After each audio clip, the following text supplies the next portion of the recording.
राज्यर प्राय 80 भाग लोक ग्रामांचल में बास करती एवं कृषि उपर निर्भर कर चलती। वर्तमान पर केवल कृषिर उन्नति ही ग्रामांचल लोकमानकर आर्थिक मानदंड सुदृढ़ कर राज्य सरकार कृषक मान उन्नति सकाशे सेवा समवाय समिति जरिया विभिन्न योजना करुछंती। हेले सठिक योजना कृषक मान पाखक पहुंची पारुना सठिक भाव में। पाड़ियापिंधा सेवा समवाय समिति रे सभापति मिनती लता विश्वाल सभापतित्व रे एक बैठक होइथिला। एथिरे परिचालन परिषदर समस्त सदस्य उपस्थित थिले। बैठक रे आगामी खरीफ ऋतु रे चाषी माने किपरि सेमानकर धान ठीक भाबे समिति को बिक्री करि पारबे से विषय रे आलोचना होइथिला। बोर्ड सदस्य श्री सुब्रजित पाल चाषी मानक हित उद्देश्य रे विभिन्न प्रश्न सभापति एवं संपादकों को पचारि बुझिथिले। कौनसी चाषी जेपरी धान विक्रय बेले असुविधार सम्मुखीन न हुंतु से विषय विशेष ध्यान देवाकू बैठक में निष्पत्ति नियागला। तिहिडीरू सत्यनायक रिपोर्ट न्यूज ओडिया। नमस्कार न्यूज ओडिया को तो आसंता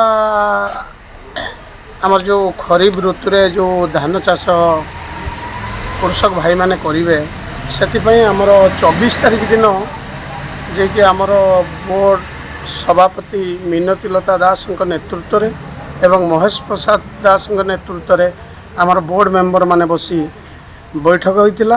बैठक रे मु जुक्ति बाड़ी जे कि जो माने चाषी माने जमिति आगामी दिन रे जो धान विक्रय करिवे तार जमिति कौनसी असुविधार न पड़े, चाषी माने जमिति सुरुखुर रे धान माने तांकर बिक्री करी अर्थ नहीं पारिबे सेतिप्रति दृष्टि आकर्षण आमे संपादक को जनइथिलु। से मध्य आमको प्रतिश्रुति देइथिले जे कि एथर आमे चाषी माने केमिति सहज सुविधार जेमिति तांको धान आनी मंडी रे पकई पारिबे एवं बिक्री करी तांकर अर्थ राशि को जेमिति अकाउंट को यथा शीघ्र जीव से पई आमे यत्नमान। सर जो राज्य सरकार जो धान मान निर्धारण करछन 31 टका सेटा के पखरा आपन वर्तमान आम पाखे आमको जहाँ संपादक जनइले से विषय किसी आम पाखु गाइडलाइन आसी ना जहाँ 120 टंका भितर जो वर्धित केन्द्र करते से अच्छी आगामी दिन में आसिले आमको संपादक जनइले आम आपण मानक जनई पारि।